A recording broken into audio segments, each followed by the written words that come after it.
देखिए, अब लालू जी 1990 के लालू जी नहीं है। कहीं ना कहीं पुत्र मोह और भ्रष्टाचार, ये दो ऐसे बड़ी वजह हैं जिनकी वजह से बिहार की राजनीति में अब लालू जी का पहले जैसा कोई प्रभाव नहीं है। और कोई भी अलायंस जिसमें राष्ट्रीय जनता दल शामिल हो, मतों का प्रतिशत जो भी आए, सत्ता तक पहुंचने के मंसूबे अगर लालू जी या उनकी पार्टी पालती है तो बिहार की जनता 90 और 2005 के बीच का जो वो काला दौर है वो कभी नहीं भूल पाएगी। इसीलिए चाहे वो जिसको भी नेता मानते हो, जिन्हें सर्टिफिकेट दे रहे हो, या जिस तथाकथित तीसरे मोर्चे की बात कर रहे हैं, जमीनी तौर पर बिहार में ये तमाम बातें अप्रासंगिक है। चिराग पासवान ने कहा है कि मैं उनकी फीलिंग का सम्मान करता हूं, लेकिन मेरा फर्स्ट प्रायोरिटी है आशीर्वाद यात्रा और मुझे अपनी पार्टी को मजबूत करना। हर पॉलिटिकल पार्टी और हर राजनेता अपने कार्यक्रम आयोजित करने का अधिकार है, लेकिन इतनी बात तय है कि जितना बड़ा आघात और जिस तरह की फूट एलजेपी में हुई है, कहीं न कहीं चिराग पासवान खुद इसके लिए जवाबदेह है और जाने अनजाने में उन्होंने इसकी पटकथा खुद ली थी।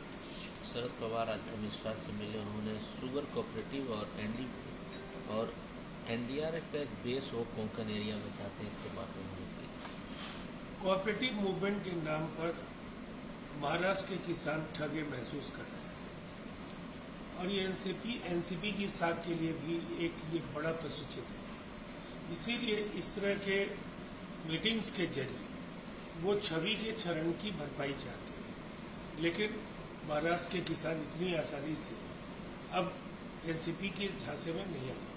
पहले ब्रेकफास्ट तो मिलते हैं, फिर साइकिल यात्रा राहुल गांधी निकालते हैं। उन्होंने यूनाइटेड फ्रंट की आज बात की। देखिए, उन्होंने यूनाइटेड फ्रंट की बात की और लालू जी ने तीसरे मोर्चे की बात की। ओम प्रकाश चौटाला ने तीसरे मोर्चे की बात कही थी। अब ममता जी के मन में अगर कोई मोर्चा आएगा तो वो कहीं न कहीं फेडरल फ्रंट की बात करेंगे। ये जो कई तरह के फ्रंट्स हैं, इनका जो ये जंगल बन रहा है, इससे एनडीए को फिलहाल कोई खतरा नहीं है, इसलिए कि एनडीए को जिस तरह का नेतृत्व हासिल है वो कहीं न कहीं आज वैश्विक स्वीकृति प्राप्त है और जिनके नेतृत्व में इस देश ने कामयाबियों के अनेक कीर्तिमान गढ़े। इसलिए नरेंद्र मोदी जी का विकल्प न कांग्रेस के नेतृत्व में कोई मोर्चा कर सकता है और न ही कोई अन्य तीसरा या फेडरल फ्रंट। नरेंद्र मोदी ने पार्लियामेंट में कहा कि हम डिबेट के लिए तैयार हैं, लेकिन जिस तरह से अपोजिशन का रवैया है ये काफ़ी दुखद है। ये एक तरह से फार्मर यूनियन है जिसके पास प्रपोजल है, कोई नहीं है और केवल हल्ला करना इनका काम है। देखिए, इसीलिए ये सबसे बेहतर रास्ता है, विपक्ष भी एक्सपोज होगा, पेगासस की जांच की मांग को स्वीकार कर लेना चाहिए और उसके बाद जनता की गाढ़ी कमाई से चलने वाले संसद के सत्रों का निर्बाध संचालन सुनिश्चित हो सके, इसकी पहल ट्रेजरी बेंच को करनी चाहिए। कोरोना के प्रबंधन और तीसरी लहर के आशंकाओं को लेकर जो हमारी तैयारियां हैं वो कहीं न कहीं आज राष्ट्र हित में सबसे महत्वपूर्ण है, जिसकी महत्ता विपक्ष समझ नहीं पा रहा है। इसीलिए सदन के सत्र का चलना बेहद आवश्यक है। केवल हो रह गया है पेपर फाड़ना, डेलीगेटरी रिमार्क देना। काफी गुस्से में एक तरह से नरेंद्र मोदी पार्लियामेंट में। संसदीय गरिमा के लिए निश्चित तौर पर ये एक संक्रमण की स्थिति है और जिस तरह से शांतनु सेन का प्रकरण आया या इसके पहले राष्ट्रीय जनता दल के तत्कालीन राज्यसभा सदस्य ने एक बार बिल के दस्तावेज के पन्ने फाड़े, लगातार वेल में पहुंचना, हंगामा करना, ये संसद की परंपरा नहीं रही है और इससे कहीं न कहीं इस गरिमा को ठेस पहुंची है। एडिटर्स गिल्ड आज ने सुप्रीम कोर्ट गया है, जिस तरह से पेगासस का मामला है, उन्होंने एसआईटी जांच की मांग की है। कहा है कि क्या यही है इंडियन सिटीजन की प्राइवेसी। अब चूंकि एडिटर्स गिल्ड अब सुप्रीम कोर्ट में जा चुका है, कई नेताओं ने भी मांग की है, मुझे लगता है निष्पक्ष जांच और जांच के निष्कर्ष, इससे देश को परिचित कराना केंद्र सरकार के लिए ज़्यादा बेहतर है और इस दिशा में जरूर उन्हें ठोस कदम उठाना चाहिए। मिनिस्ट्री ऑफ होम अफेयर ने पार्लियामेंट को सूचित किया कि तमिलनाडु को बांटने का कोई उनके पास प्रपोजल नहीं है। निसंदेह इस तरह से जो पृथकतावादी आंदोलन की योजना बना रहे लोग हैं उनको जरूर सदमा पहुंचेगा, लेकिन ये अफवाहों के बल पर सियासत करने वाले लोगों के लिए बिल्कुल ही एक माकूल जवाब इसे हम कह सकते हैं। जब किसी प्रदेश के विभाजन की कोई बात नहीं हो, फिर इस पर एक काल्पनिक तस्वीर खींचकर आंदोलन की सियासत, ये समझ सकते हैं। हेल्थ मिनिस्ट्री की तरफ से बात कही गई है कि अभी थर्ड वेव का डर अभी खत्म नहीं हुआ है, अभी भी 44 जिलों में पॉजिटिविटी 10% से ज्यादा है। निसंदेह, और इसको वैश्विक परिप्रेक्ष्य में देखें तो दुनिया के कई देशों में संक्रमण के मामले बढ़े हैं। हिंदुस्तान में भी एक बार फिर से 10% के अगर मामले सामने आए हैं तो इसे जरूर चिंता का सबब समझा जाना चाहिए और तीसरी लहर का डटकर मुकाबला करना चाहिए। वो तमाम एहतियाती कदम उठाए जाने चाहिए जिनसे मानवता को बड़े नुकसान से बचाया जा सके। देखिए, राहुल गांधी जी देश के सबसे पुराने राष्ट्रीय कांग्रेस पार्टी के वो अध्यक्ष भी रहे हैं और विपक्ष के नेता हैं। तो ठीक उन्होंने कहा है, राहुल गांधी जी अगर साइकिल पर निकले हैं तो पेट्रोल डीजल की महंगाई की मार से लोग परेशान हैं। साइकिल सिंबॉलिक प्रतीकात्मक विरोध स्वरूप वो निकले हैं और वो कह रहे हैं जो बात आदरणीय लालू प्रसाद जी कह रहे हैं, सभी विपक्षी शक्तियों को एकजुट होना होगा देश को बचाने के लिए, भाजपा मुक्त देश बनाने के लिए। तो वो हो रहा है। तो एनडीए के सहयोगी हैं आदरणीय नीतीश कुमार जी, वो भी विपक्ष के बोल रहे हैं, समर्थन कर रहे हैं।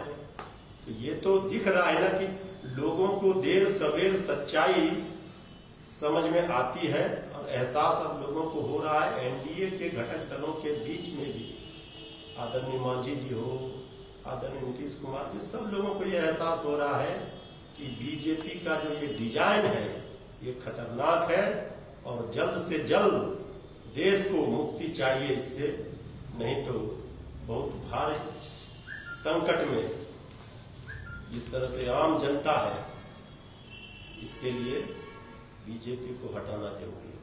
प्रधानमंत्री ने कहा है कि जिस तरह से बिहेवियर अपोजिशन का रह रहा है पार्लियामेंट में, ऐसे मिसबिहेवियर की यहाँ कोई जगह नहीं है। वो लोग डिबेट नहीं चाहते हैं, वो लोग डिबेट के लिए तैयार हैं, केवल हल्ला करना, पेपर फाड़ना, यही वो लोग का काम है। देखिए, आदरणीय प्रधानमंत्री जी की जो हिटलर शाही वाली नीति है, तानाशाही है, अहंकार, जो सत्ता का नशा है, सर चढ़कर बोल रहा है, वो ये भूल रहे हैं कि जब जब विपक्ष की आवाज को दबाने की कोशिश इस देश में हुई है तब तक वो सत्ता गिरी है।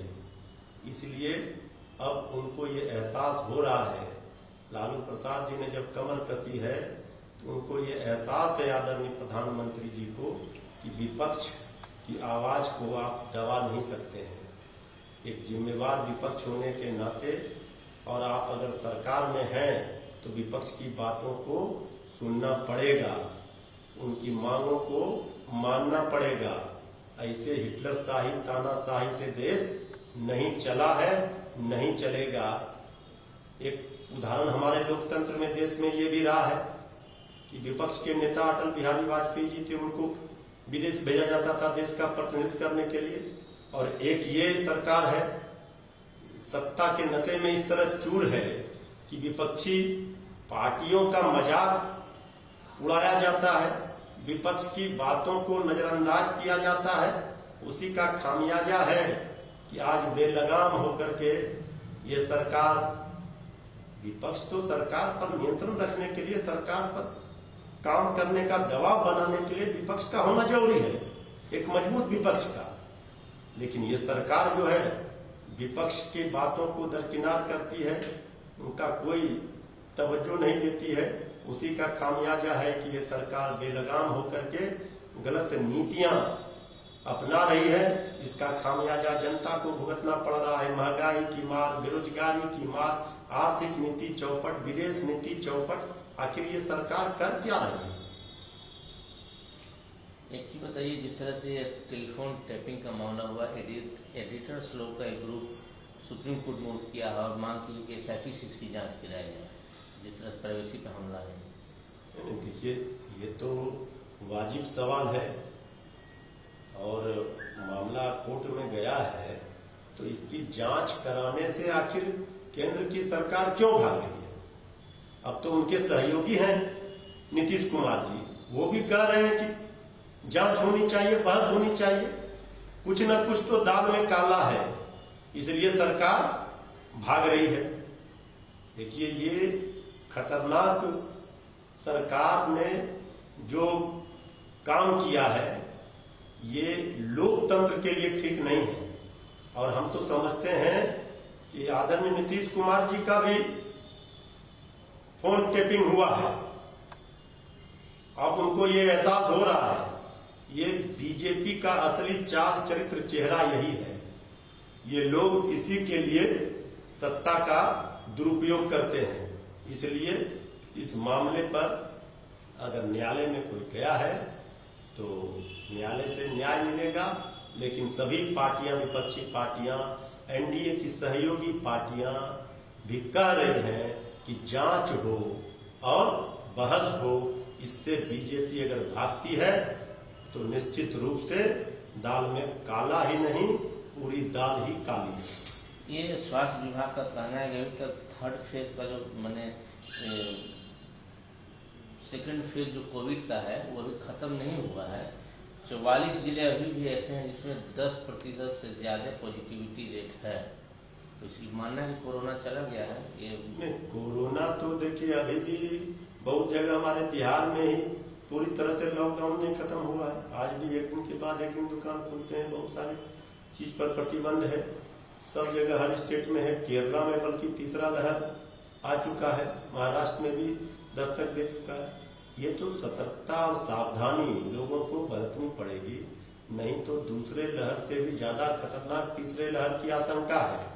बार बार लोग सचेत कर रहे हैं। सरकार की भी जिम्मेवारी है, डबल इंजन की सरकार की, चाहे केंद्र की हो कि बिहार की, ये मुकम्मल तैयारी रखे तीसरे लहर।